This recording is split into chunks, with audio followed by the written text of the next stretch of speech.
Bakit kailangan ko pang ipaalam sa'yo, ha? Ikaw nga hindi mo ipinapaalam sa akin kapag nagbibigay ka sa nanay mo.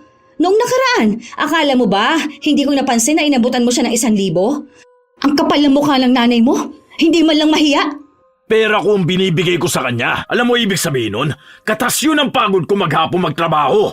Kung pakapala ng mukha lang, hindi ba mas makapal ang mukha ng nanay mo? Bakit sa'yo iaasa ang panganganak ng kapatid mo? Wala bang asawa yun, ha? Tapos kung makapagparinig ka kay mama kapag nakikikain siya rito, akala mo naman pera mong ginagastos mo. Akala mo ba hindi ako nasasaktan kapag kinakawawa mo si mama, ha? Nanay ko yun. At lahat ng paghihirap niya noon maitaguyod lang ako, kitang-kita ko. Kung ang bagal lang ang usapan, di hamak na mas malaki na itulong lang nanay ko sa pamilya natin. Sa totoo lang ang babaw nitong pinagmula ng away natin. Ayon sa iba, biyenan ang isa sa pinakamahirap mong pakikisamahan. Ngunit paano kung mabait naman ang ina ng iyong asawa, ngunit sadyang hindi mo gustong makisama? Katulad na lamang ni Aiza na kahit anong buti ng kanyang biyenan, nagagawa niya pa ring makahanap ng ikagagalit dito. Dahil sa kanyang pagiging bastos, pagbabayaran niya ang sumpa na papataw sa kanya. Magagawa pa nga kaya niyang magbago? O hahayaan na lang niyang damahin ang kaparusahan habang buhay? Nagbigay ka na naman ng pera sa mama mo? Pambibili kasi ng gamot, mahal. Alam mo naman na walang ibang inaasahan si mama kundi ako lang, di ba? Ako lang naman ang anak niya tapos wala naman siyang asawa. Oh, tingin mo, sino naman tutulong sa kanya? 60 years old pa lang naman yung mama mo, tapos walang ibang ginawa kundi ang umasa sa'yo? Ang ibang ang mas matanda pa sa kanya, nagtatrabaho pa Kung wala naman pala siyang pera, maghanap siya dyan ng pwede niyang pasukan. Maglako siya ng pagkain, o kaya sa mga tindahan, sa karinderya, sa palengke. Ang daming paraan para magkaroon siya ng pera. Ako ang may ayaw na magtrabaho siya dahil maraming iniindan sakit si mama. Isa pa, hindi naman talaga siya umaasa ng buo sa akin. Anong hindi umaasa? Pabigat nga siyang masyado sa atin. Mag-isa lang siya sa buhay. Dapat gumawa siya ng paraan kung paano niya bubuhayin ang sarili niya. Kung gusto niya talaga, pwede naman siya mamalimos dyan sa kalsada. Gusto mong hayaan ko na lang ang nanay ko na gawin yon? Siya ang nagpalaki sa akin. Ibinuhos niya ang buong buhay niya para lang mabigyan ako ng magandang buhay. Siguro walang masama kung ako naman ang babawi, di ba? Isa pa, kakaunting pera lang naman ang binibigay ko, mahal. Hawak mo naman lahat ng sahod ko 1K nga lang ang inabot ko ngayon dahil kailangan ni mamang bumili ng gamot. 1K lang? Hoy, 1K din yun pwede na natin ipambili ng ulam yun O kaya ng gamit ng anak natin? Parang hindi kami ang priority mo Nag-asawa ka pa kung ayaw mo rin namang talikuran yung nanay mo. Hay, bahala ka nga dyan. Ang hirap mong kausap. Ang ina ni Angelo ang madalas na pag-awayan nilang mag-asawa. Ayaw na ayaw kasi ni Aiza na naglalabas ng pera ang kanyang asawa para ipantustos sa ina nito. Para kay Aiza, dapat ang iniintindi ni Angelo ay sila lamang ng kanilang anak. Sa ibang bahay nakatira si Mirna sa dati nilang tinitirhan na siyang kinalakihan ni Angelo. Pero nung nagkaroon na ng pamilya ang kanyang anak, hinayaan niya itong bumukod kasama ang kanyang asawa. Ilang beses namang kinausap ni Angelo ang ina at nagsabi na doon na lang siya tumira sa kanilang bahay para kahit na paano ay maaantabayanan niya ito. Pero ayaw ni Mirna dahil para sa kanya, kapag ang isang anak ay nagkaroon na ng pamilya, yun lang ang dapat niyang kasama. Minsan, nanghihingi si Mirna ng pera sa kanyang anak, lalo na kung may kinalaman nito sa kanyang gamutan. Nahihiya rin kasi ang matanda na manghingi dahil alam niyang hindi ganon kalaki ang sahod ng kanyang anak at sapat lang pantustos para sa pangangailangan ng kanyang pamilya. Pero ang nakikita ni Aiza, lahat ng bagay ay inaasa ni Mirna sa kanyang asawa. Kaya kapag nalalaman niyang nag-aabot ito ng pera, agad niyang inaaway. Hindi pa naman talaga kasal ang dalawa, pero 5 taon na silang nagsasama sa iisang bahay. Isang Sabado, namasyal si Mirna sa bahay ng kanyang anak, kung saan naroon ang kanyang apo. Ay, ang maganda kong apo. Halika nga rito. Ayusin natin yung buhok mo. Iipitan kita. Lumapit sa kanya ang bata pero itinuturo nito ang kanyang noo at sinabi na gusto niyang magpabangs. Ay nako, hindi pwede apo. Dapat magpaalam muna sa mami mo bago ka magpagupit, ha? Teka, nasaan ba ang mami mo? Hinanap ni Mirna ang kanyang manugang. Nagsimula siya sa kusina, ngunit wala ito roon. Kaya naisipan niyang kumatok sa kwarto, pero walang sumasagot. Nang buksan niya, walang tao. At doon naman biglang dumating si Aiza. May bitbit siyang malaking soft drink. Anong ginagawa mo dyan sa kwarto namin, ha? Tinitingnan ko lang kung nandito ka. Bumili ka pala sa tindahan. Kunwari ka pa. Malamang may ninakaw ka dyan, ano? Kapag may nawala kaming gamit, isa lang ang sisisihin ko. Ha? Bakit naman ako magnanakaw? Hindi ko ugali yun. Hindi ugali. Nagkukunwari ka pa dyan. Malamang gagawin mo yon dahil wala kang pera, di ba? Pwede mo yung ibenta para makabili ka ng pagkain mo. Kahit na kailan, hindi ko yun ginawa. Hindi ko kayang kainin ng pagkain galing sa nakaw ang pinambili. Kahit nung bata pa si Angelo, kahit na magkanda kuba ako sa paghihirap, hindi ko naisipan na galawin ang gamit ng iba. Ano ba kasi ang ginagawa mo sa bahay namin, ha? Wala si Angelo, nasa trabaho siya. Ano yan? Manghihingi ka na naman ba ng pera sa kanya? Tinalaw ko lang naman ang apo ko. Miss na miss ko na kasi siya. Alam ko naman na nasa trabaho ang anak ko. Wala akong intensyon na manghingi ng kahit na ano.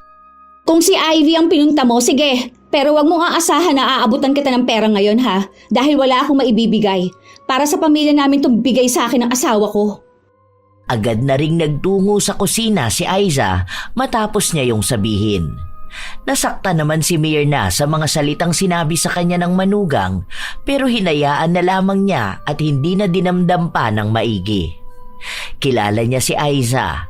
Ganun talaga yun magsalita kaya inuunawa na lamang niya. Iniisip niya na hindi naman yun mamahalin ng kanyang anak kung walang nakitang mabuting ugali si Angelo. Nagpatuloy na lamang makipaglaro si Mirna sa kanyang apo. Hanggang sa bumalik si Aiza, may dala siyang merienda pero iisa lang yun at para lamang sa bata. Sinabihan lang siya na kung gusto niya, kumuha na lang siya ng tubig sa kusina. Pero wag niyang pakikialaman ang pagkain sa lamesa dahil nakatabi yon para kay Angelo.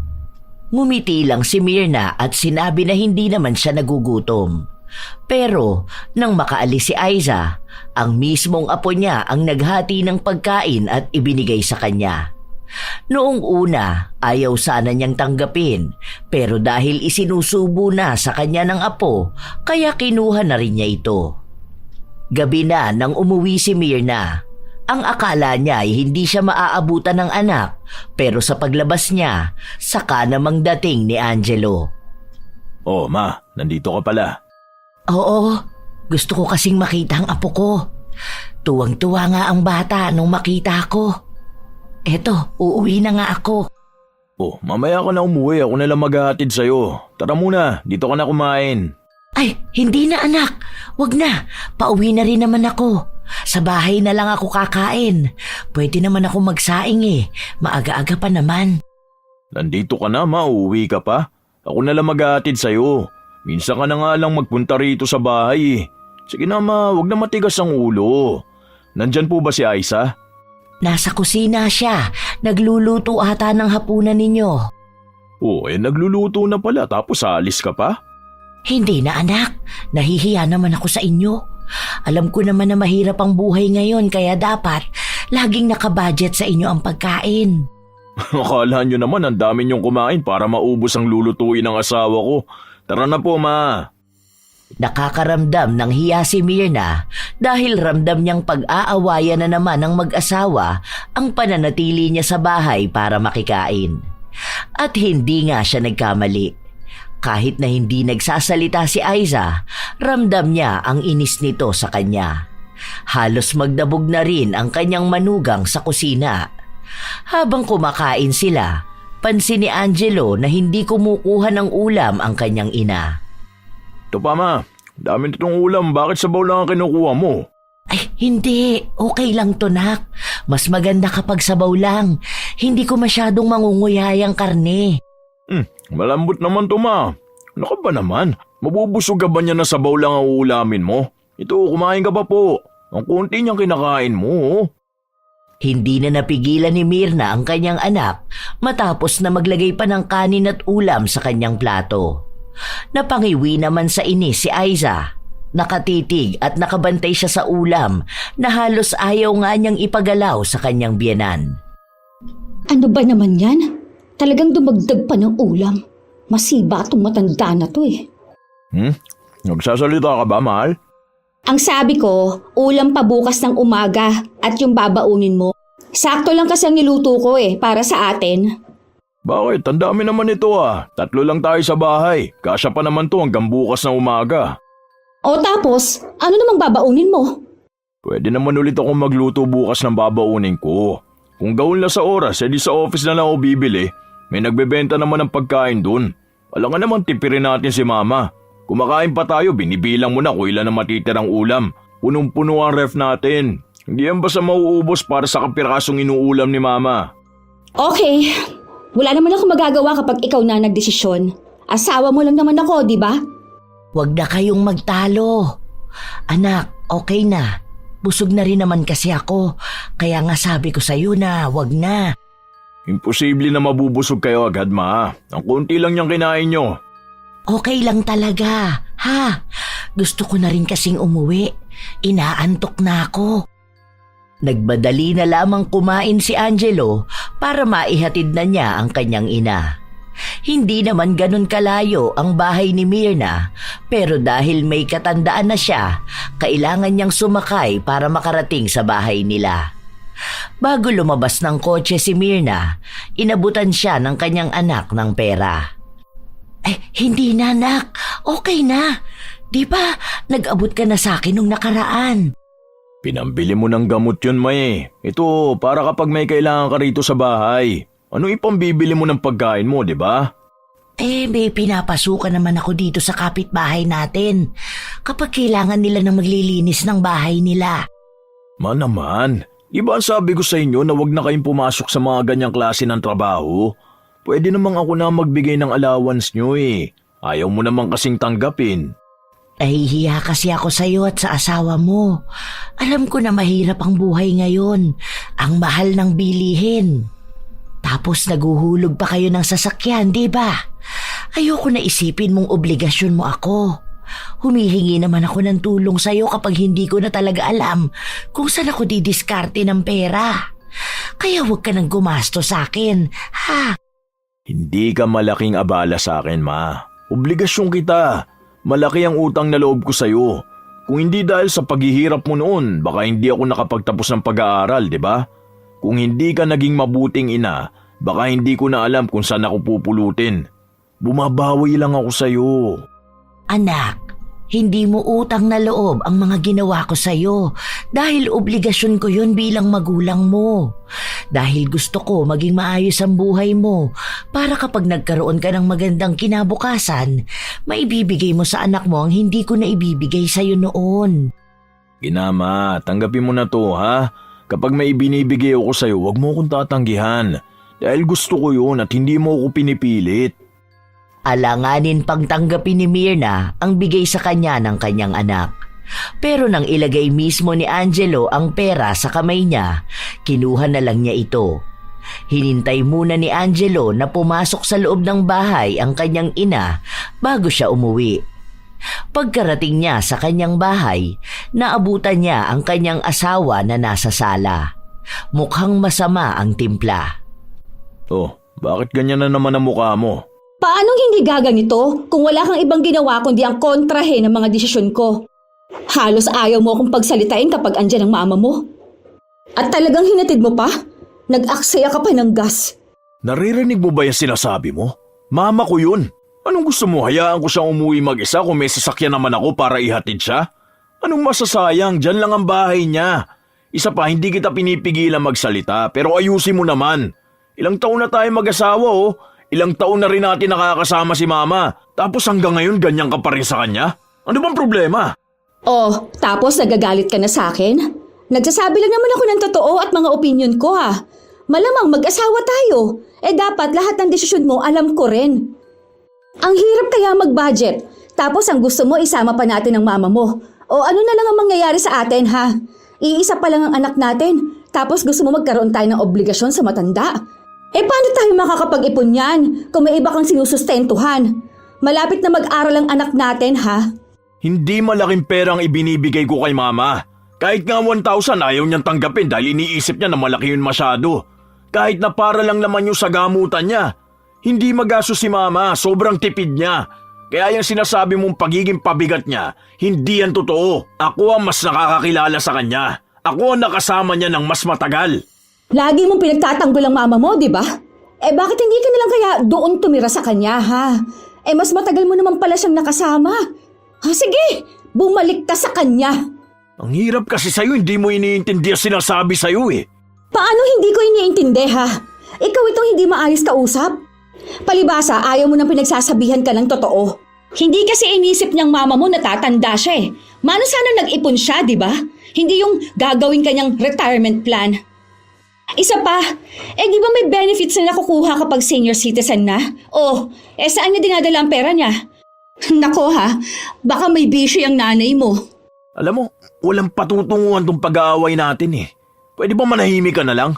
Pera ko ang ibinibigay ko sa mama ko at pinaghihirapan ko yun. Basta ang alam ko, responsable akong asawa at ama. Na ibibigay ko ang pangangailangan nyo ng higit pa sa kaya ko. Hanggang sa kinabukasan, hindi nagkibuan ng mag-asawa.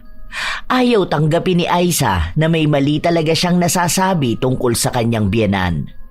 Nang makapasok na sa trabaho ang kanyang asawa, bigla namang may tumawag sa kanya. Oh, ma, napatawag kayo? Manghihingi ka ng pera? Magkano ba? Ang laki naman yan, 5K para sa project ni Anya. Kailan niyo ba kailangan ko sakali? Wala kasi akong cash ngayon, nasa ATM pa. Mamaya pa akong hapon pupunta sa bayan. Ipadala niyo na lang sa akin yung number dyan sa Palawan para daan na lang ako. Kanino ko pala ipapangalan? Nasa probinsya ang pamilya ni Aiza. Habang si Angelo ay nag-iisa lamang na anak, sila naman ay 10. Pangatlo siya sa kanilang magkakapatid at 7 na sa kanila ay may mga asawa na. Tanging siya lang ang nakatagpo ng responsableng lalaki na masipag magtrabaho at naibibigay ang pangangailangan niya. Dahil may maliliit pa siyang kapatid, walang ibang inaasahan ang kanyang mga magulang kundi siya lamang. Dahil siya ang may hawak ng pera ng kanyang asawa, mabilis siyang nakakapaglabas ng pera nang hindi nalalaman ni Angelo. Hindi naman siya tinatanong ng kanyang asawa dahil ang alam ni Angelo ay marami na silang ipon para sa kinabukasan ng kanilang anak. Kahit na ang totoo, kalahati sa iniisip na halaga ni Angelo napunta sa pamilya ni Aiza. Habang maluwag sa pera si Aiza para sa pamilya niyang umaasa sa kanya, gano'n naman ang higpit niya sa nanay ng asawa. Kaya ayaw niyang nagbibigay ng pera si Angelo dahil pakiramdam niya ay nababawasan ang dapat ay pansustento niya sa mga kapatid at pamangkin. Isang araw, bumisita na naman si Mirna sa kanyang apo. Andito ka na naman? May hihingin ka na naman ba sa asawa ko? Wala. May ibibigay kasi ako sa apo ko. Ibinigay sa akin to nung amo ko eh. Malaki na kasi ang anak niya. Tapos ang sabi niya kung may kasya raw na damit para sa apo ko, kunin ko na lang daw. Tingnan mo ang gaganda ng mga ito. Galing pa sa ibang bansa. Yung asawa kasi noon nasa UK ngayon. Ano ba yan? Huwag mo nga ibigay sa anak ko yung basahan na yan. Hindi ito basahan. Nakatambak lang to sa kanila. Tingnan mo nga may tag pa. Saka sayang naman to. Bago pa Ayokong pinagsusuot ang anak ko ng mga lumang gamit. Baka mamaya isipin nila na naghihirap kami kaya hindi ko mapasuot ng magandang damit ang anak ko, no? Kung ikaw, nakakaya mo magsuot ng mga basahan, ibahin mong sa anak namin, ha? Hindi naman ako magbibigay ng basahan sa apo ko. Basta! Ayoko niyan! Itapon mo yan! Wag na wag ko lang makikita na ipasusuot mo yan sa anak ko ha. Tingnan mo, isasaklob ko talaga sa ulo mo yung plastic. Pupunta ka lang dito para kunwari dadalawin mo si Ivy. Pero panigurado ako niyan, hihingi ka lang ng pera sa asawa ko. Hindi na kumibo pa si Myrna. Nagsabi na lang siya na makikibanyo muna siya bago siya umuwi. At doon siya palihim na naluha. Nararamdaman na naman niyang tila ba pabigat siya sa buhay dahil matanda na siya. Sinusubukan naman niyang hindi umasa sa kanyang anak pero ganun pa rin pala ang tingin sa kanya ni Aiza. Agad na ring umuwi sa kanilang bahay si Myrna. Nang kinagabihan, patulog na sana siya nang may kumatok sa pinto. "Anak, anong ginagawa mo rito? May kailangan ka ba?" Wala naman, Ma. Tara, labas tayo. "Ha? Lalabas? Saan naman tayo pupunta?" Wala lang. Tara na, nagugutom na ako eh. Kain tayo sa labas. "Kasama ba natin ang pamilya mo?" "Nako, wala pa naman akong pera ngayon. Saan ba tayo kakain? Yung kaya lang sana ng natitira kong pera ngayon. Siguro, kahit sa lugawan na lang dyan sa kanto." Ano ka ba naman, Ma? Bakit iisipin mo pa yung kaya lang ng budget mo? Malamang sagot ko na to. Tayong dalawa lang, date tayo. Nagpaalam si Angelo sa kanyang asawa na may dadaanan pa siyang importanteng bagay kaya hindi siya kaagad makakauwi. At hindi siya sa bahay nila kakain. Hindi naman alam ni Aiza kung ano ang gagawin niya kaya hinayaan na lang siya. Nang magtungo sila sa isang mamahaling kainan, nakaramdam ng hiya si Myrna. Halos ayaw niyang pumili ng pagkain. Ano, Ma? Bakit ang tagal mo naman dyan? Kanina ka pa palipat-lipat dyan sa menu. Wala ka bang gusto? Lipat tayo ng kainan. Ano po bang gusto niyong kainin ngayon? Ang mamahal naman dito. Tingnan mo nga ang spaghetti nila, 350 pesos isang plato. Tapos ito namang sandwich nila, 400 pesos. Wala ba rito yung mga nasa 50 pesos lang? Ma, mura na yan. Huwag mo intindihin ang presyo niyan. Pumili ka kung anong gusto mong kainin. Gusto niyo ba magkanin o itong spaghetti at sandwich? Gusto niyo po ba magtubig or juice? Ay, wag yan anak. Ang mahal kasi niyan eh. Magkano na yan Baka umabot ka ng 1K para lang sa pagkain ko. Sayang ang pera Baka kailanganin niyo pa yan sa bahay niyo. Dagdag ipon na rin yan. Okay nga lang sa akin kahit doon tayo sa lugawan eh. Mas mura yun. Hindi ka gagastos ng 500. Ma, kakainin mo naman to kaya bakit panghihinayangan mo? Ano ka ba? Ngayon nga lang ako manlilibre sa'yo, kailangan mo pang bilangin kung magkanong mailalabas ko. Okay na to, ha? Ito na o-orderin ko. Nakakahiya talaga anak. Sana sinama mo ang asawa mo at anak mo. Nakakakonsensya naman na tayong dalawa lang ang kakain sa ganitong lugar. Dapat ang kasama mo palagi kapag ganito, ang pamilya mo. Diba, ang turo ko sa'yo, sila ang gawin mong priority. Priority ko naman po sila, Ma. Pero hindi naman ibig sabihin na hindi na ako babawi sa'yo, di ba? Wala namang mawawala kung paminsan-minsan tayong dalawa naman ang lalabas. Ang pangako ko sa'yo noon na kapag may pera na ako, dadaling kita sa masarap na kainan. Hindi na tayo magtsatsaga sa mga lugaw na walang lasa sa kanto. Deserve mo naman to, May. Kaya huwag kang makakaramdam ng pagka-guilty. Hindi mo naman kasi maaalis sa akin na maisip yun. Para kasing inaagaw ko ang oras mo sa pamilya mo pati na rin ang pera mo. Basta kapag sinabi ko na para sa'yo, talagang para sa'yo yun, ha? Nakaramdam ng tuwa ang puso ni Myrna. Doon niya napagtanto na tama ang pagpapalaki niya sa kanyang anak. Mapagmahal ito sa kanya at sa pamilyang binuo nito. Hindi sinabi ni Myrna ang tungkol sa sinabi sa kanya ni Aiza. Ayaw niyang maging dahilan siya ng awayan ng dalawa. Kahit na ilang masasakit na salita na ang narinig niya mula sa kanyang manugang, kinikimkim niya lang ang mga yon. Pagkatapos nilang kumain, umuwi na rin sila kaagad. Ay, salamat anak ha. Ingat ka pa uwi. Sandali lang ma. May grocery ako rito. Pabukas na lang po ako ng pinto, ipapasok ko yung bigas. Ha? Wag na. Iuwi mo na lang yan. Ano ka ba? Sobra naman ang gastos mo sa akin. Hindi nakinig si Angelo. Bumili siya ng maraming pagkain na maaaring makonsumo ng kanyang ina ng 2 linggo. Yun na ang balak niyang gawin para hindi na mahiya ang ina na tanggapin ng pera. Kapag nag-aabot kasi siya ng pera, ibinabalik lang ito ni Myrna. Kada 2 linggo, nagdadala ng grocery si Angelo at hindi yun alam ng kanyang asawa. Anak, pinapaalam mo ba to sa asawa mo? Hindi na po yun mahalaga ma. Pera ko naman po ang gamit ko dyan eh. Saka may pera siyang iwalay. Iba pa yun sa anak namin at sa ipon. Hindi tama ang paglilihim ng ganito sa asawa mo. Dapat hindi kayo nagtatago ng lihim sa isa't isa. Kung ano ang ginagawa mo, dapat alam niya rin. Bilang respeto sa pagiging mag-asawa niyo. Sa susunod, huwag kang gagawa ng pabor sa akin na ikaw lang ang nagdesisyon ha. Dapat palaging 2 kayo. Opo, sige po. Uwi na po ako. Wala pang balak si Angelo na sabihin sa kanyang asawa ang ginagawa niya. Dahil kilala niya si Aiza.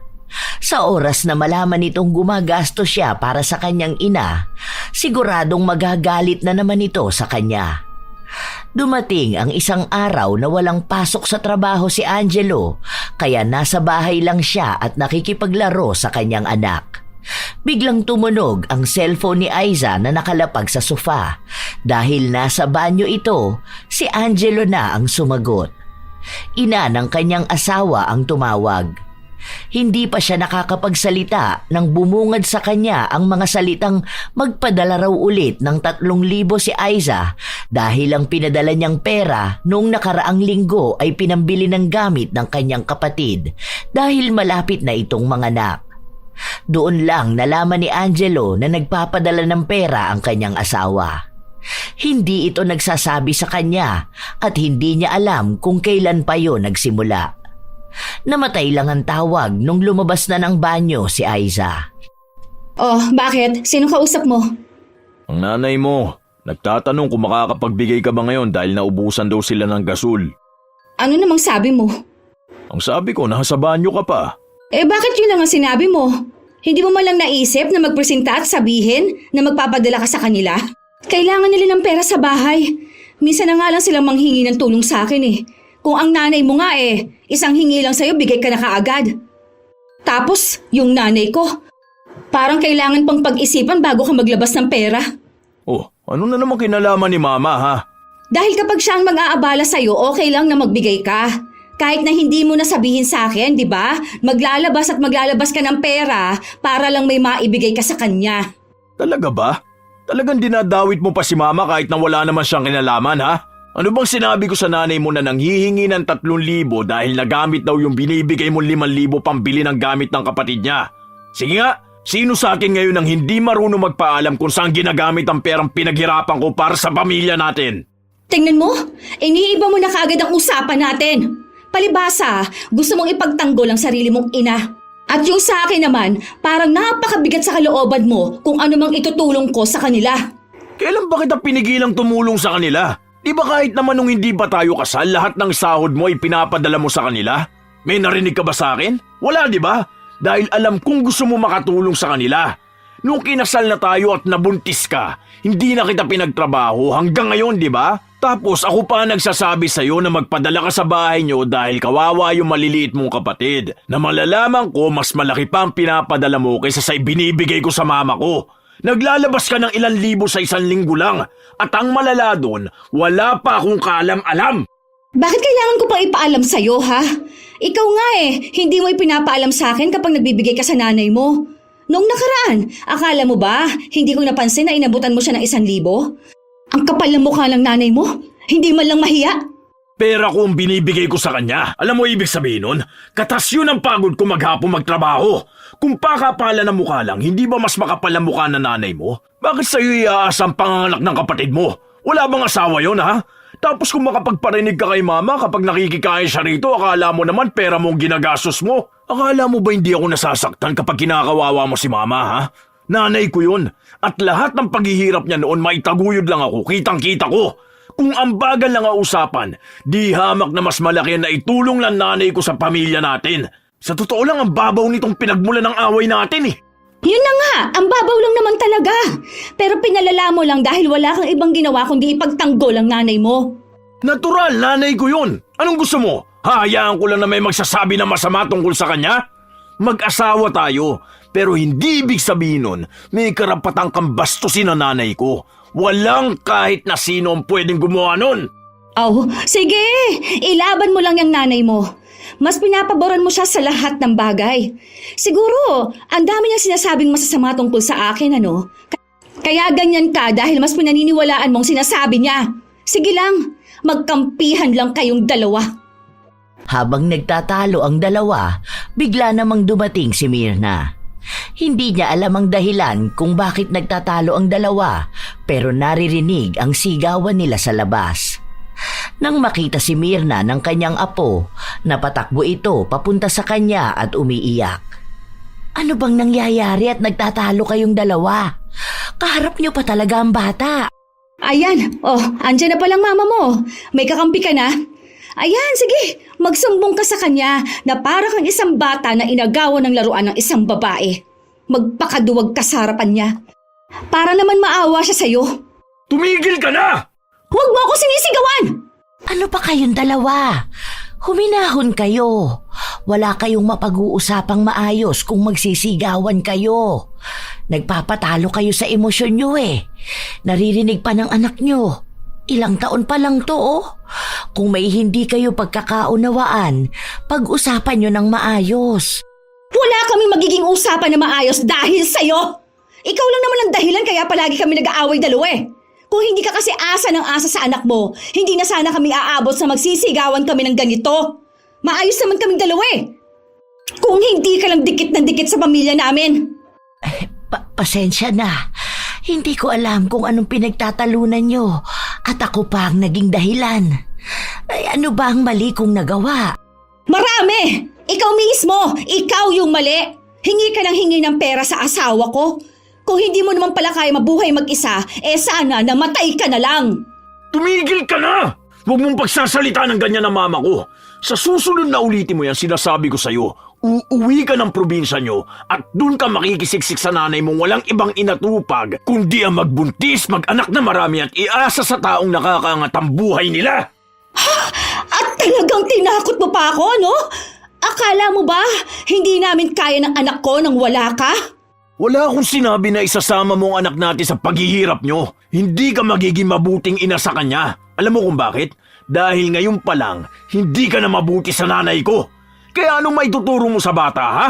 Ituturo mo sa kanya maging bastos sa nanay na magiging asawa niya? Pasalamat ka si mama ang biyenan mo. Dahil kung iba yan, baka unang maling salita pa lang ang nasabi mo, dudugo na yung bunganga mo. Buwisit kayo! Magsama kayong dalawa! Padabog na nagtungo si Aiza sa kanilang kwarto. Si Angelo naman, hindi pa rin natatapos ang panginginig ng kanyang laman sa galit. Nailabas na niya ang lahat ng galit na matagal na niyang kinikimkim. Hindi lumabas si Aiza sa loob ng kwarto at dahil napagod na rin sa kaiiyak ang kanilang anak, nakatulog ito. Dinala muna ni Angelo ang bata sa kwarto nito bago niya kinausap ang ina.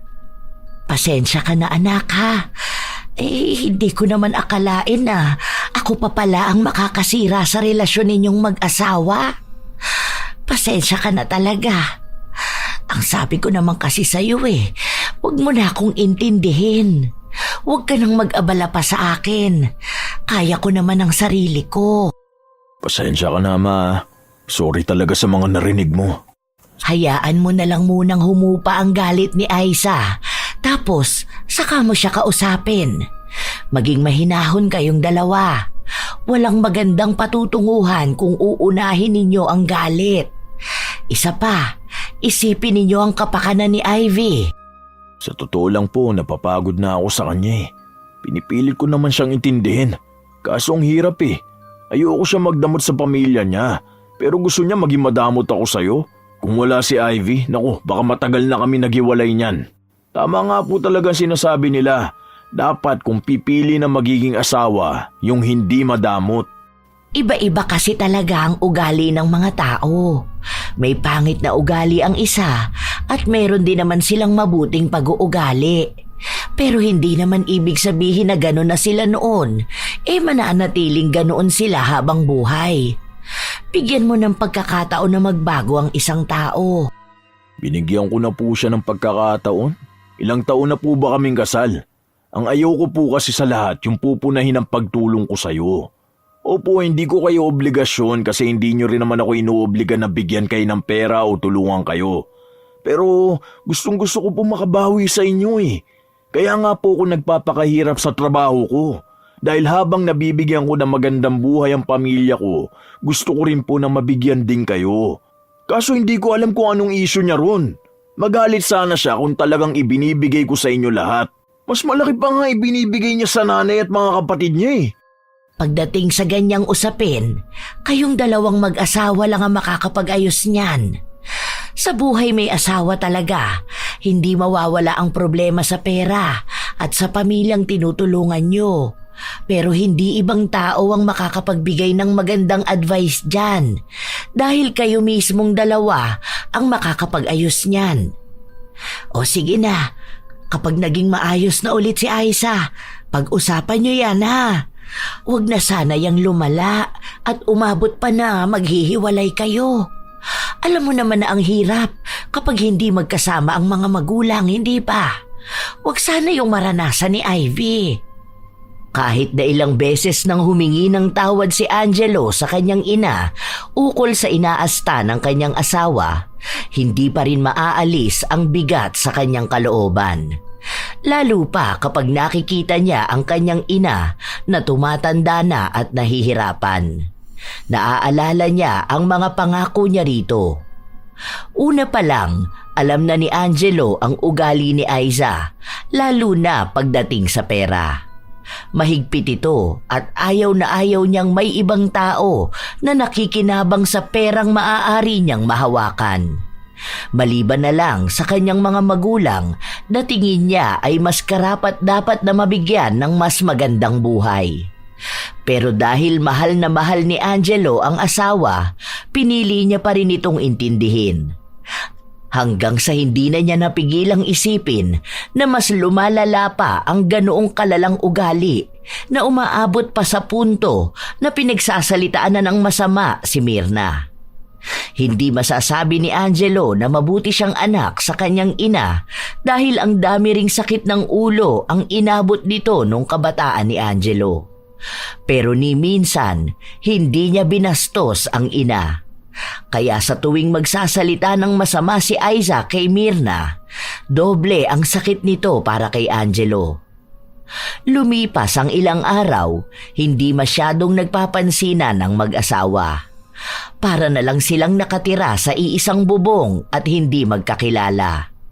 Habang mag-isa si Aiza sa loob ng bahay, tumawag na naman ang kanyang ina. Ayun na nga, Nay. Kaya nga inis na inis ako sa kanya. Kasi pagdating sa inyo ang damot niya, sobra. Nuknukan ng kadamutan. Sa akin pa siya nagalit nung nagsabi ako ng hinanakit ko doon sa palahingi niyang nanay. Kung hindi ko lang siya mahal, at kung hindi lang din dahil sa anak namin, isinauli ko na siya doon sa nanay niya. Kamping-kampi siya doon. Kasi awang-awa dahil matanda na raw. Kakapikon lang kasi. Tapos hanggang ngayon, hindi pa rin ako kinakausap. Ang taas ng pride niya. Hindi man lang humingi ng tawad sa akin.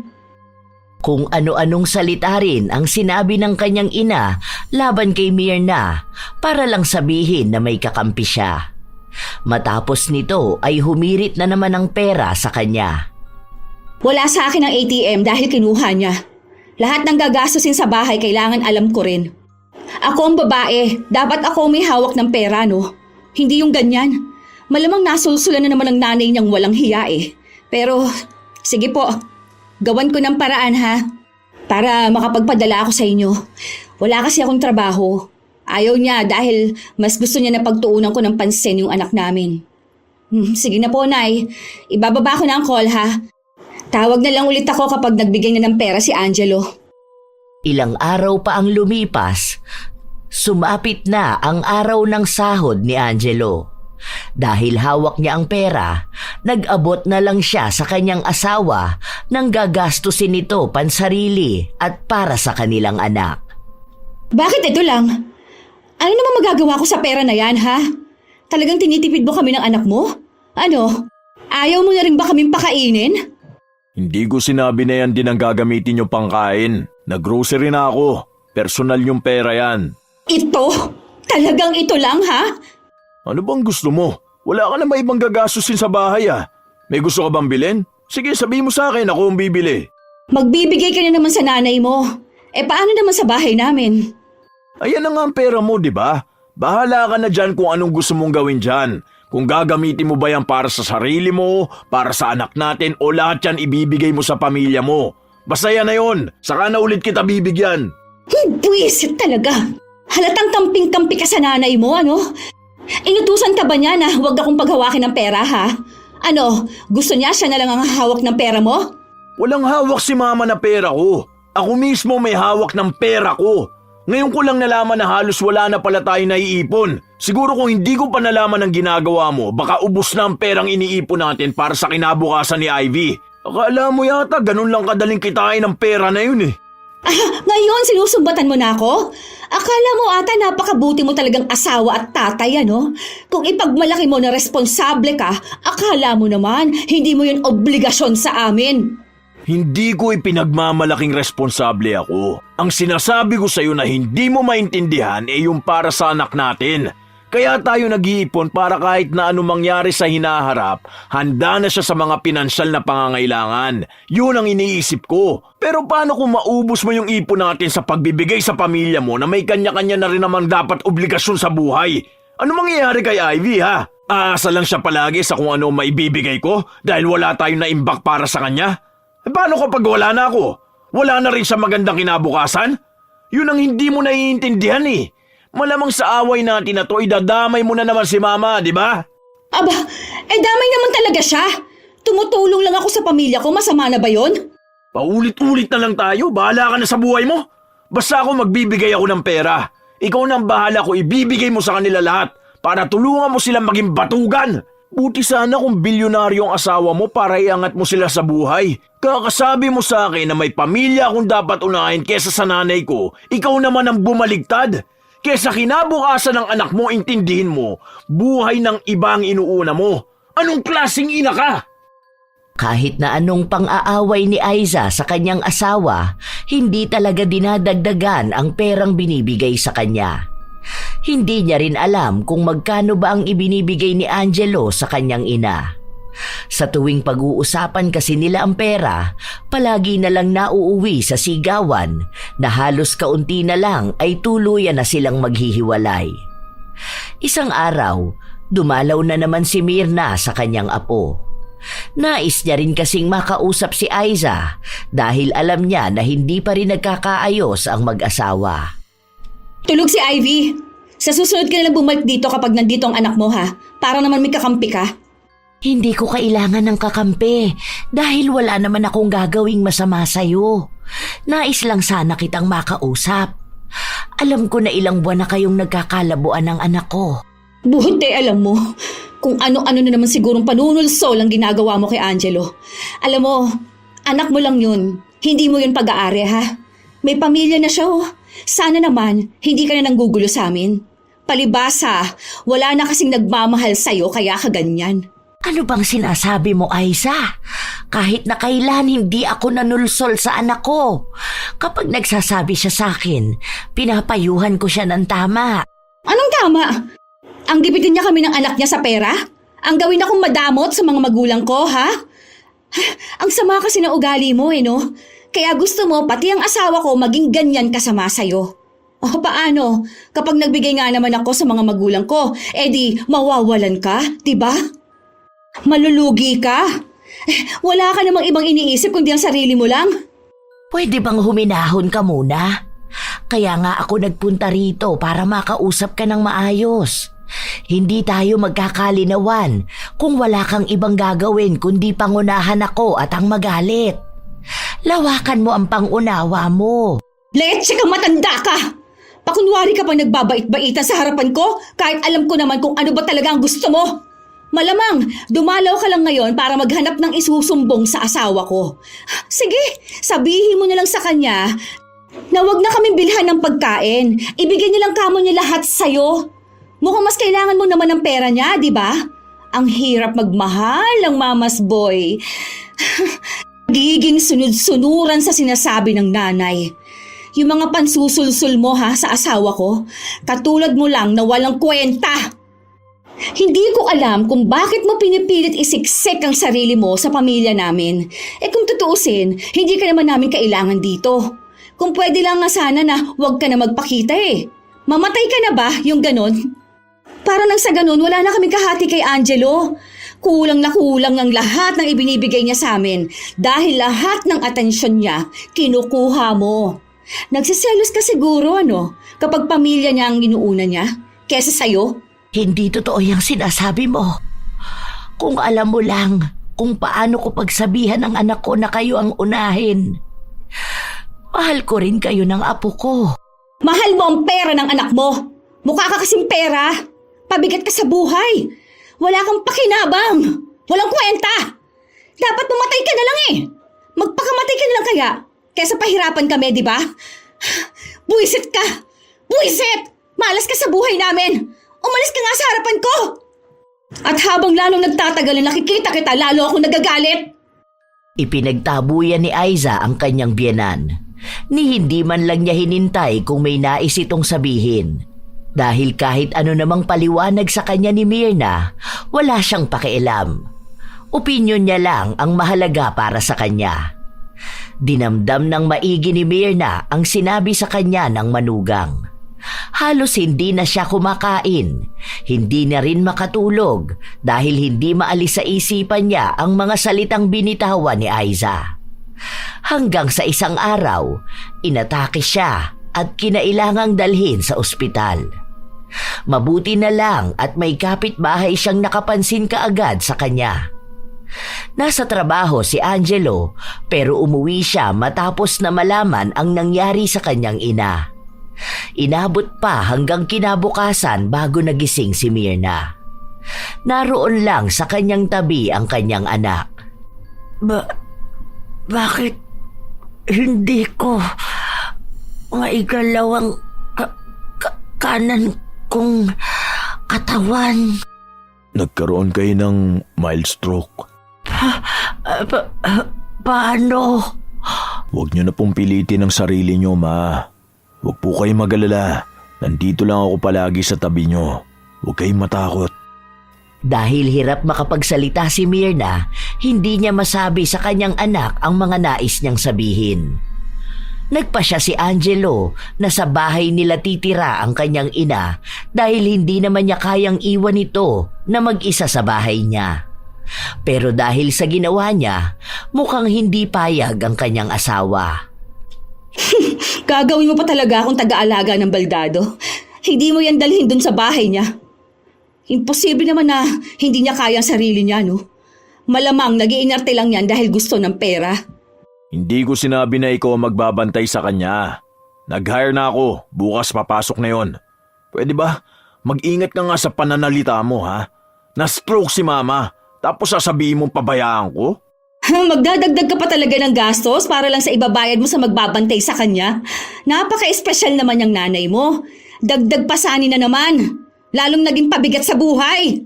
Alam mo, sana maranasan mo rin ang nararanasan ni mama para malaman mo kung gaano kahirap. Pinagsasabihan ako noon ni mama na huwag akong magbibitaw ng masamang salita kapag galit ako. Pero hindi ko mapigilan. Kahit ayoko manumpa ng tao, nagagawa ko. Napakasama ba naman ang ugali mo Sagad na yan. Asawa mo ko. Tapos nagagawa mo akong pagsalitaan ng ganyan, ha? Asawa kita at nanay ko naman ang pinagsasalita mo na masama. Sana alam mo yun, di ba? Ayoko ng puro away dahil sabi ng doktor hindi yung maganda para sa kalagayan ni mama. Kaya utang na loob. Kung wala kang magandang sasabihin, manahimik ka na lang.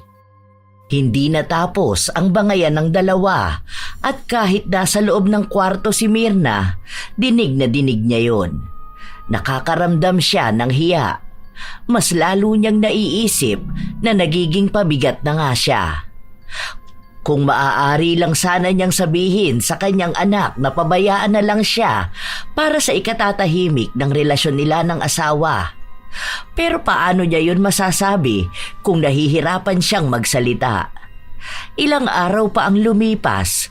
Sa tuwing umaalis at pumapasok sa trabaho si Angelo, walang ibang naririnig si Myrna kundi masasakit na salita mula sa kanyang manugang. Isang araw, nakita ni Aiza ang nag-aalaga kay Myrna na nagluto ng bukod na pagkain. Ano yan? Bakit ka nagluto ng pagkain ang hindi mo man lang sinasabi sa akin? Hindi lang ang asawa kong boss mo, ha? Parehas lang kayo niyang baldadong inaalagaan mo. Hindi gumagamit ng utak. Walang galang sa taong nakatira dito sa bahay. Nangatwiran ito sa kanya na si Angelo mismo ang nag-utos sa kanya na gawin yun. Pero wala pa ring ibang ginawa si Aiza kundi ang magalit at magbunganga. Pumasok din siya sa loob ng kwarto ni Myrna kung saan nakahiga lang ito sa kama. O ano, sarap ng buhay mo dyan, ah. Nakahiga lang, tapos may nag-aalaga pa para sa'yo. Ayos. Ni hindi ka makatulong dito sa bahay. Dagdag ka pa sa gastos namin. Mas lalo kang naging pabigat at walang kwenta. Dapat nung inatake ka, hindi ka nalang nagising. Hindi Hindot, punyeta ka! Hay! Wala kang ibang ginawa kundi bigyan ako ng stress. Ano ba yan? Sakit ang ulo ko dahil sa'yo.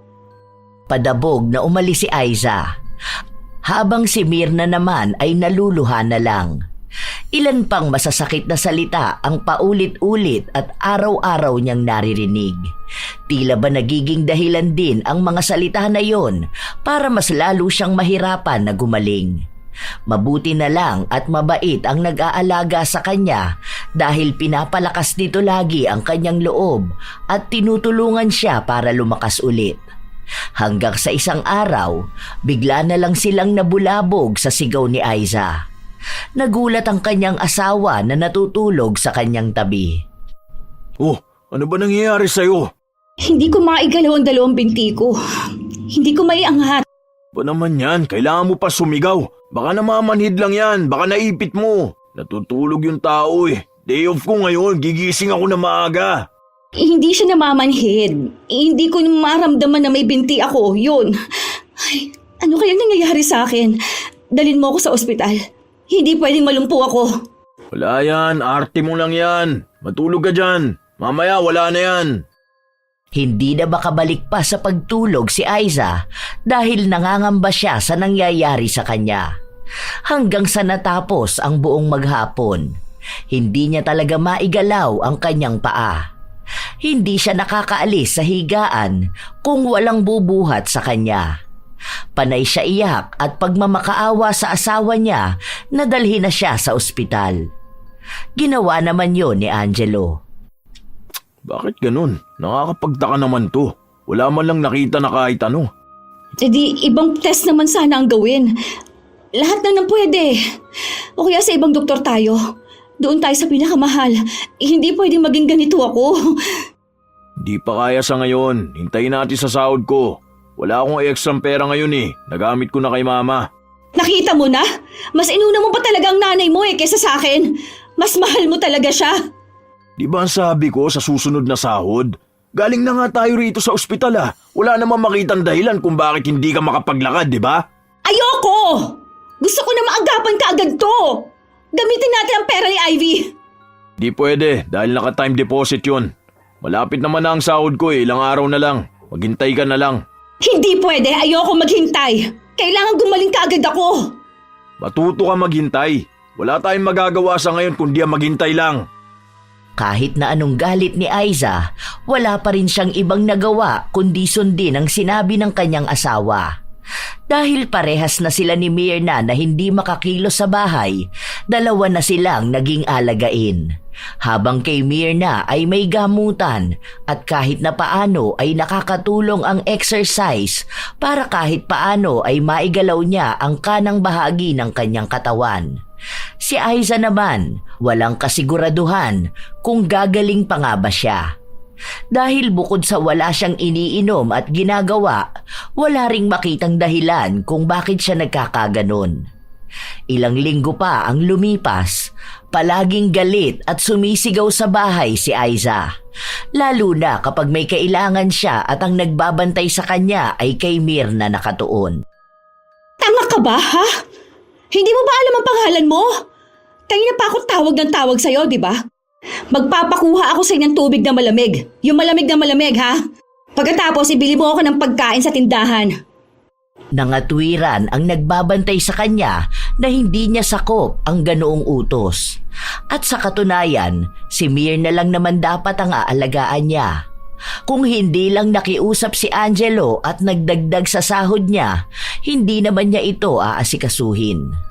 Dahil mas mabuti pa raw si Myrna na kahit naging baldado nung una ay maayos alagaan.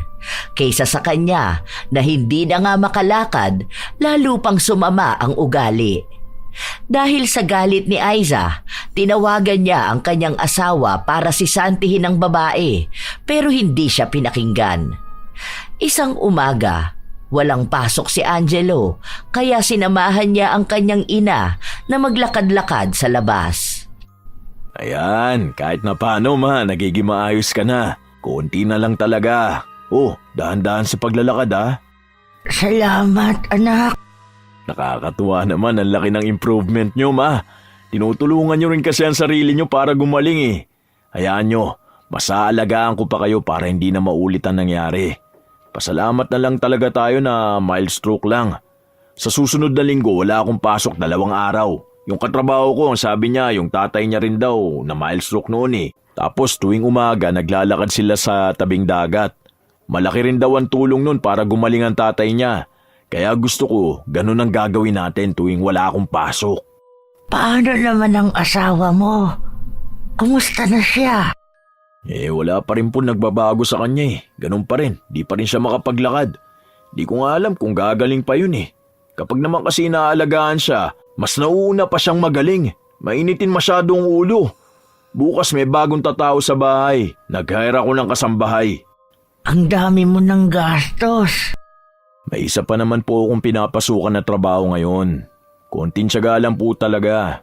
Saka kailangan niyo po yun sa bahay. Sino po mag-aasikaso sa inyo doon, di ba? Sino maglilinis ng bahay? Kapag naging maayos na ako, tutulong ako sa bahay. Kailangan niyo po muna magpagaling ng tuluyan. Hindi po kayo pwede magpakapagod masyado. Ayoko pong mas lumala pa ang mangyari sa inyo. Makinig po kayo sa akin, ha? Bumalik na rin sila sa bahay bago magtanghali at si Angelo ang nagluto ng pagkain. Matapos nun, binuhat niya ang kanyang asawa papunta sa kusina. Nang maabutan nitong mas nauna pang naroon si Myrna, nakaramdam na naman siya ng inis. Andiyan na naman yung matanda na yan. Doon yung nga pakainin niya sa kwarto niya. Nasa harapan tayo ng pagkain. Utang na loob, magkaroon ka naman ng respeto. Respeto? Para saan pa at kailangan respetuhin yung matanda na yan? Sige, kapag tapos mong kumain, ikaw mag-isang bumalik sa kwarto. Gumapang ka. Total, hindi ka naman nakakapaglakad, di ba? Anak, tama na yan. Huwag kang magsasalita ng ganyan sa asawa mo. Umirap lang si Aiza. May pagdadabog pa siya habang kumakain. Isa kasi sa dagdag na galit niya ay ang unti-unting gumagaling si Myrna, habang siya naman ay walang pinagbago. Hindi niya pa rin magalaw ang kanyang mga paa. At kahit na kailan, hindi niya tatanggapin na matutuluyan na siyang maging baldado. Ilang araw pa ang lumipas, biglang nakatanggap ng tawag si Aiza mula sa kanyang ina. At sa halip na kumustahin ang kanyang kalagayan, ang bungad sa kanya ay ang paghingi ng pera dahil walang pambili ng gatas ang kanyang mga pamangkin. Nang sabihin niyang may sakit pa rin siya at wala siyang maibibigay dahil kapos din sila, hindi na siya pinansin ng kanyang pamilya. At dahil doon, nakaramdam siya ng konsensya at awa sa pamilya niya. Kaya nang makauwi ang kanyang asawa, kinausap niya ito. Tumawag sa akin si nanay. Nagtatanong kung pwede raw ba ako makapagpadala ng 3K. Hanggang 500 lang kaya ko. Ang daming gastos ngayon sa bahay. Bayaran ng bills tapos bumili ako ng mga gamit ni Ivy. 500? Saan naman naabot yan? Makakabili ba yan ng gatas para sa pamangkin ko? Kahit isang kainan nila kukulangin yan eh. Basta yan lang ang kaya ko. Bibili pa ako ng gamot ni mama eh. O ayan, inuuna mo na naman ng nanay mo. Mas mahalaga naman ang gamot ni mama lalo na ngayon nagiging maayos na siya. Bayad ko pa sa mga tumatao rito sa bahay para pagsilbihan ka, di ba? Ngayon ba na ikaw ang nangangailangan, kaya ka bang tulungan man lang ng pamilya mo? Wala nga silang pera, di ba? Kung ikaw ba matutulad sa akin, kaya ka bang suportahan ng nanay mo, ha? Kung hindi siya na-stroke at ako ang nagkasakit, oo, kampante ako na aalagaan ako ng mama ko. Tutulungan niya pa ako para lang lumakas ulit.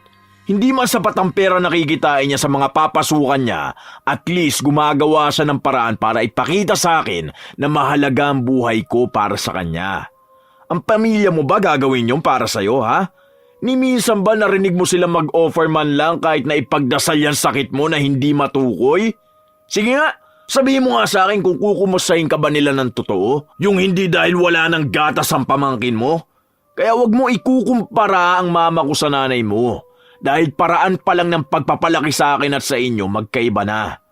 Ayoko lang magsalita eh, dahil pamilya mo pa rin yun at masasaktan ka. Pero oras na para mamulat ka. Kung ako mapapagod ng tuluyan sa'yo at makikipag-iwalay ako, tingin mo ba aalagaan ka nila? Baka mas malala pa ang masasakit na salitang maririnig mo kaysa sa mga sinasabi mo sa mama ko. Hindi nakakibo si Aiza sa sinabi ng kanyang asawa. Para bang nabuhusan siya ng malamig na tubig, pero hindi pa rin sapat para paniwalaan at intindihin niya.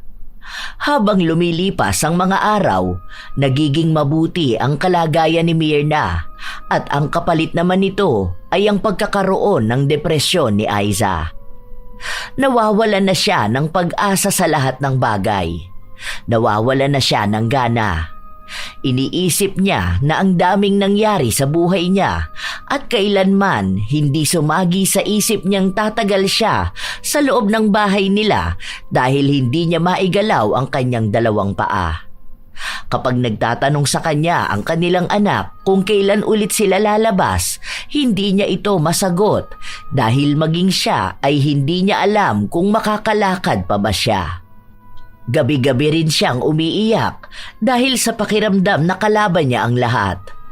Itinakwil na siya ng mundo. Kahit pamilya niya, hindi siya pinapansin. Kahit na gusto niya lang naman ng kausap at makarinig ng mga salita na magpapalakas sa kanyang kalooban. Doon niya lang nalaman na marahil ay tama si Angelo. Binibili niya lang ang atensyon ng pamilya niya. At sa oras na wala na siya at baon na siya sa sarili niyang paghihirap, wala sa kanyang mag-aabot ng kamay para lang isalba siya.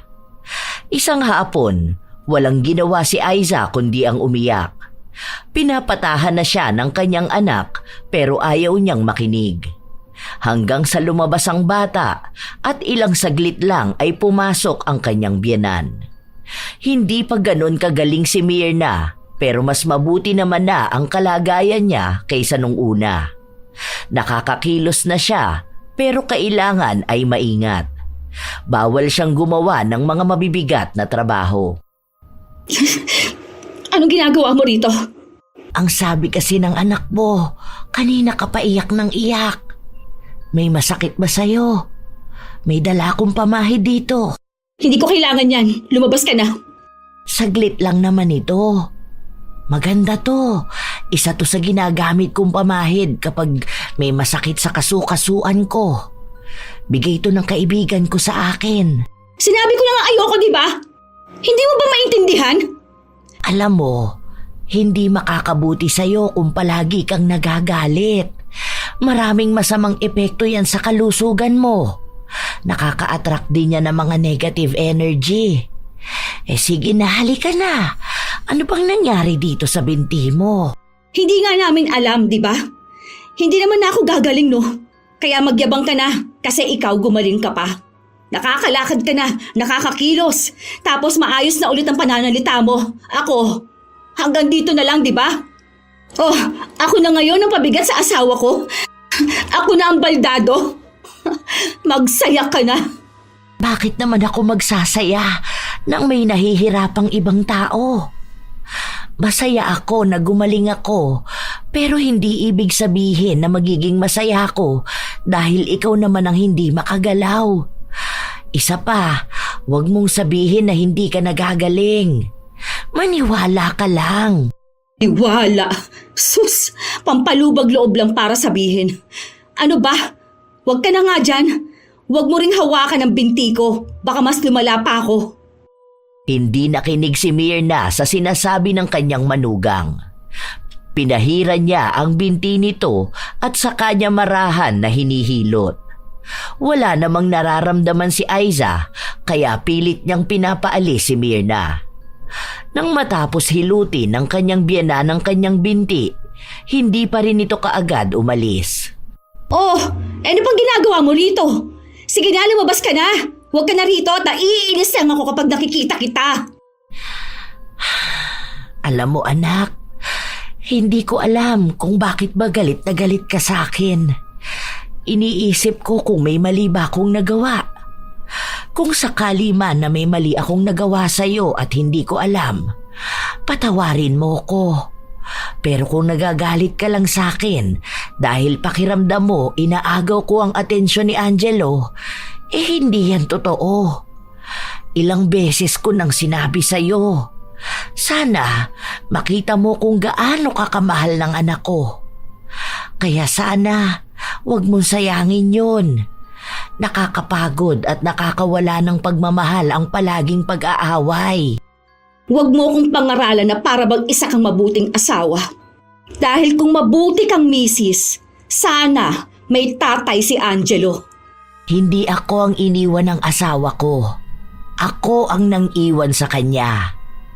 Dahil ayaw ko makagisna ng anak namin ng puro sigawan sa loob ng bahay. Ayaw kong kalakihan ni Angelo ang puro galit. Dapat ang tahanan niya, yun ang pahingahan niya. Hindi lugar na gusto niyang takasan. Kaya wag mong gawing impyerno ang lugar na ito para sa anak mo. Dahil sa ginagawa mong pagmulat sa kanya ng galit, hindi mo namamalayan na lumilikha ka ng isang halimaw na ikaw lang din ang magdurusa kapag nagtagal. Kasi sa totoo lang, hindi lang sa akin ang patama ng mga ginagawa mong galit, kundi mas malaki ang epekto nito sa loob ng bahay niyo. Mahal ka ng anak ko, kaya kahit na masama ang loob mo sa akin, mahal din kita. Hindi ako nakakapagbigay ng payo sa iyo noon dahil kapag nakikita mo ko, pinapangunahan mo ng galit. Pero ngayon, sana naman, huwag mong hintayin na maubos ang pagmamahal ng anak ko para sa iyo. Dahil sa isang pagsasama, merong respeto. Hindi lang sa sarili mo, sa asawa mo, kundi sa mga taong mahal ng asawa mo. At yun ang pamilya niya. Hindi ako ang kalaban mo kundi ang sarili mo. Nagiging refleksyon lang ako dahil hindi mo makita ang problema kapag nakatingin ka sa salamin. Kaya hanggat may pagkakataon pa, sana pag-isipan mo ang mga ginagawa mo.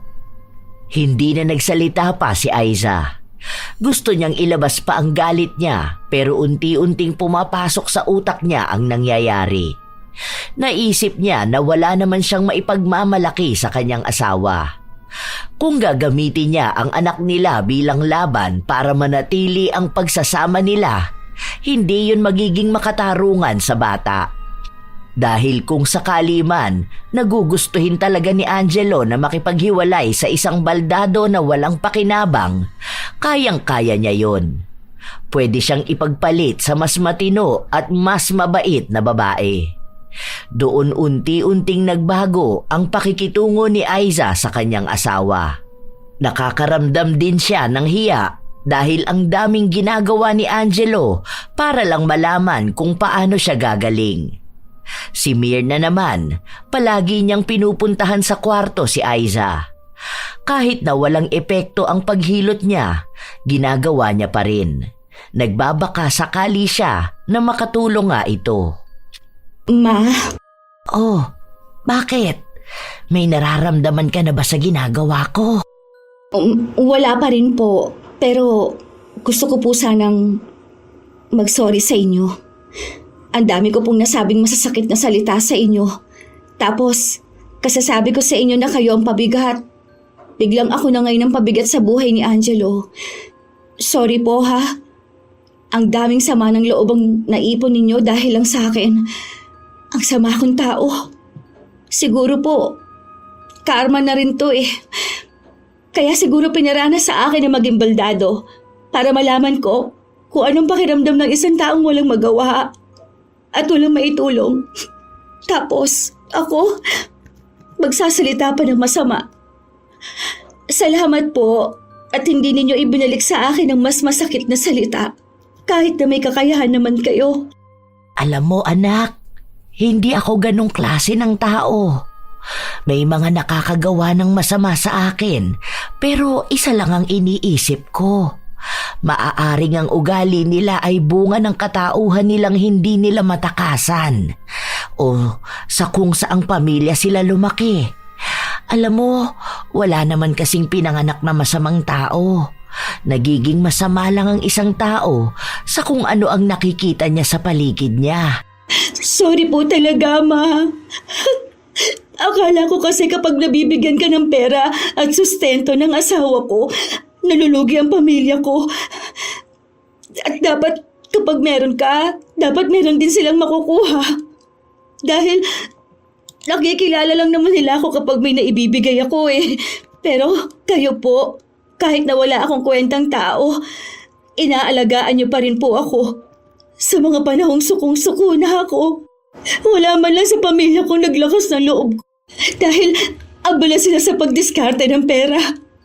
Habang kayo po, hindi niyo ako hinahayaan na mawala ng pag-asa.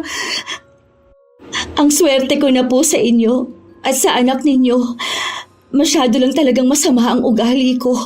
Sorry po, Ma. Sorry po. Hindi po sapat ang sorry sa dami kong kasalanan sa inyo. Walang humpay ang paghingi ng tawad ni Aiza. Bumuhos na rin ang kanyang luha habang ang biyenan naman niya ay nagbibigay ng mga positibong salita. Naging maayos silang dalawa. Palagi pa ring hinihilot ni Mirna ang binti ng kanyang manugang hanggang sa hindi nila namamalayan na ang dami na pala nilang napag-usapan. Mga bagay tungkol kay Angelo at mga kwento ng buhay nila na hindi nila nagawang pag-usapan noon. Inabot din ng halos 1 taon bago nakaramdam ng pagbabago si Aiza. Hindi pa kumpirmado kung talagang makakapaglakad pa siya. Pero dahil kusa na niyang nagagalaw ang ibabang bahagi ng kanyang katawan, alam nila na kaya pa kung magtutuloy-tuloy lang ang ginagawang panghihilot ni Mirna. Isang gabi, habang magkasama ang mag-asawa, napag-usapan nila ang tungkol kay Mirna. Mahal, dito na lang tumira si Mama, ha?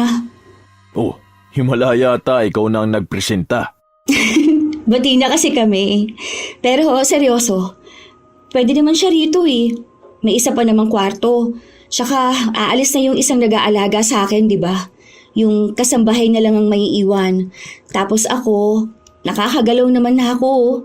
Hindi ko pa nga lang talaga kaya pag walang alalay. Salamat naman hindi na natin pinagtatalunan tong ganito. Ang tahimik ng buhay natin kasi di na tayo nagsisigawan eh. Kaya nga, sorry mahal ha sa mga nagawa ko sa'yo noon. Kapag nasasaktan din kita kapag may nasasabi akong masasakit na salita sa nanay mo. Alam ko naman na masakit yon bilang ikaw ang anak. Kaya sorry talaga. Buti na lang mahal mo ako, no? Siguro, iniwan mo na ako kung hindi. Sorry din sa mga nasasabi ko masasakit kapag nag-aaway tayo. Lalo na kapag nasisigawan kita. Ang red flag ko doon. Pogi talaga kapag mga red flag. I love you, pogi kong asawa. I love you too, Mrs. kung bugnutin. Noon. Pagaling ka para makagala na ulit tayo, ha? Doon muling bumalik ang sigla ng pag-iibigan ng mag-asawa. Ang dating nalamatan ng panay-awayan, muling nanumbalik ang sigla dahil sa pag-amin ng kamalian at ang paghingi ng tawad. Naging maayos din at masaya ang pagiging magkasundo ni Mirna at Aiza. Halos inabot din ng taon bago tuluyang nakalakad si Aiza. Hindi nila alam kung paano yun nangyari dahil una sa lahat ay wala naman siyang iniinom na gamot dahil walang makitang sakit. Marahil dahil na rin sa pag-aalaga ni Mirna at sa kung paanong nagbago ang ugali ni Aiza. Habang magkakasama sila, nagiging mas mabuting ina rin si Aiza sa tulong ng kanyang biyenan. Ang tunay na pamilya naman ni Aiza, bibihira na lang kung tumawag sa kanya. Minsan, si Angelo na ang kusang nagsasabi sa kanya na magpadala, lalo na kung kailangan talaga nila sa bahay. Pero binigyan siya ng limitasyon at sinabi niya na alam na rin niya sa kanyang sarili ang ibig sabihin ni Angelo. Dahil bumabawi-bawi pa lang din sila sa dami ng pera na nagastos nila nung sabay sila ng kanyang biyenan na nagkasakit. May mga tao talaga na nagiging bastos ang pananalita, lalo na sa kanilang mga biyenan. May iilan kasi na iniisip na naaagaw ang atensyon ng kanilang asawa at ang pera na dapat ay buong napupunta sa kanilang pamilya. Pero tandaan na hindi naman ibig sabihin na inaako pa ng anak ang responsibilidad sa magulang ay kakawala na siya sa pagiging anak. Ang ibig sabihin lamang nito ay hindi niya kailanman makakalimutan na siya ay anak at ang pinapairal niya ay paggalang at pasasalamat. Huwag lang sanang magkaroon ng mga magulang na aabuso sa kabutihan at pera ng anak. Timbangin ang lahat ng bagay. Huwag maging masama sa isang taong kabutihan lamang ang nais na ibigay sa iyo. Ang biyenan ay hindi kalaban. Bago pa man nakilala ng anak ang kanyang asawa, ang mga magulang muna ang humubog at nagpalaki sa kanya. Hindi lahat ay nabibigyan ng biyaya na magkaroon ng mabuting biyenan at tapat na asawa. Kaya kung may nagmamahal sa iyo ng totoo, huwag mong hayaan na malason ito ng galit na nakatago sa iyong sarili. Ang pag-ibig at respeto kailanman ay hindi dapat sinusukat sa pera o pag-aari. Sapagkat sa dulo, hindi nagwawagi ang puot at kasamaan. Ang nananatili ay ang mabuting alaala ng isang pusong marunong magmahal at ng isang kaluluwang marunong magpatawad. Maaari nga sigurong tunay na minsan hindi nagtatagpo ang dalawang mabuti, ang mabait na biyenan at mabait na manugang. Dahil minsan, kundi biyenan ang makakalaban, ang manugang naman. Kayo ba mga apo? Ano ba ang inyong karanasan na maaaring may kahalintulad sa ating kwento ngayon? At ano naman ang inyong opinyon tungkol sa ating mga karakter?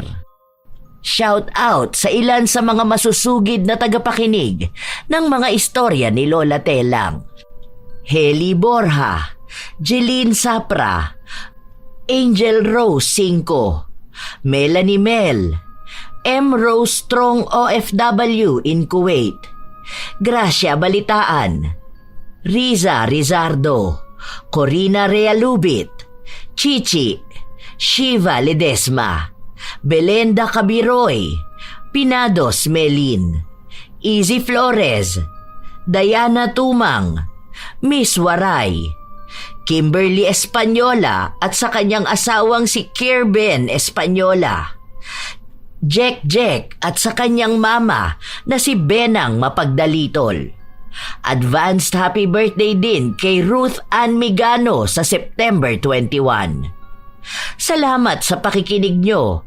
Tootsie Roll, Jocelyn Laguna Rayon, Artes Donaldson, Mel G. Tupal, Food Vlogs, Mary, Koy Cabrera Sembrano, Corazon Ingay, Maria Teresa Morales, Elgin TV Vlog, Glory Lee Olivo, Relin Ape, Maylin De Guzman, Mibo Dal.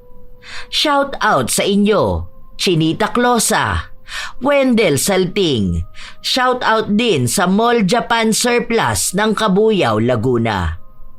Park Sung-hee, It's Pain So Much, PTK Rose Amar, Sergi R. Bernabenario Jr., Asodisen Serila, Lynette Reparado, Kath Aguilar, Samuel Gamboa, Will Maleses, Neil Daryl Tadeo, Azalea, Thelma Tarle Villasica, The Adcox Family.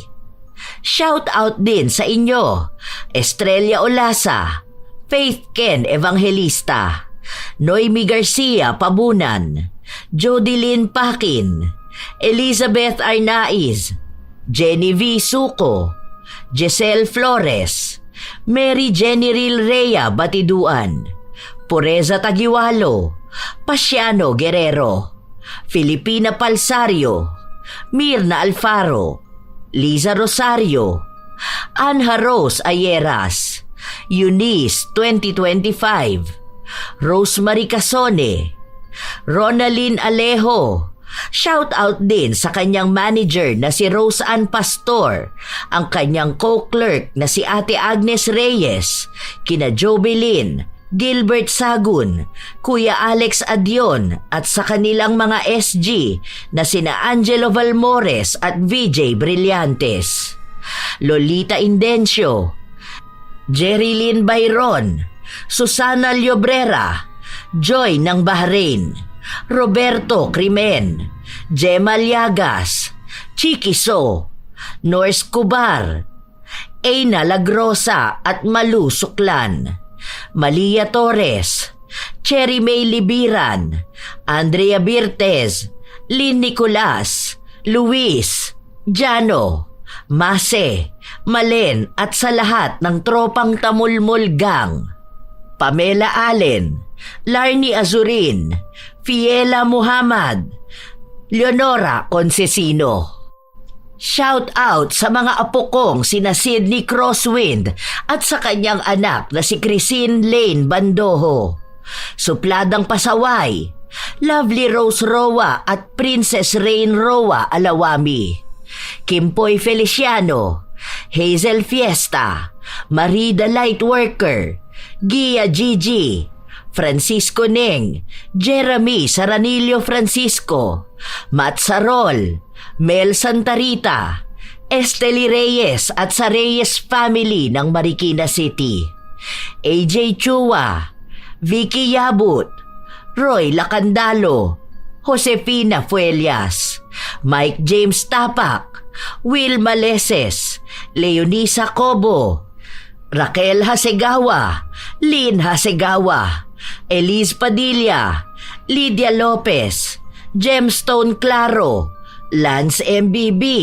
Rosalina Bugayong, Ami Yong, Ami Bag, Angelina Ignacio, sa buong Team Manok ng Amsik Angeles City, Pampanga, Ray Galedo at sa Galedo family ng Kabuyao, Laguna. Advanced happy birthday kina Luri Ann Vitalicio sa September 18 at kay Jenny Suzuki sa September 17. Ito ang inyong Lola Telang at maraming salamat sa lagi niyong pakikinig, mga apo.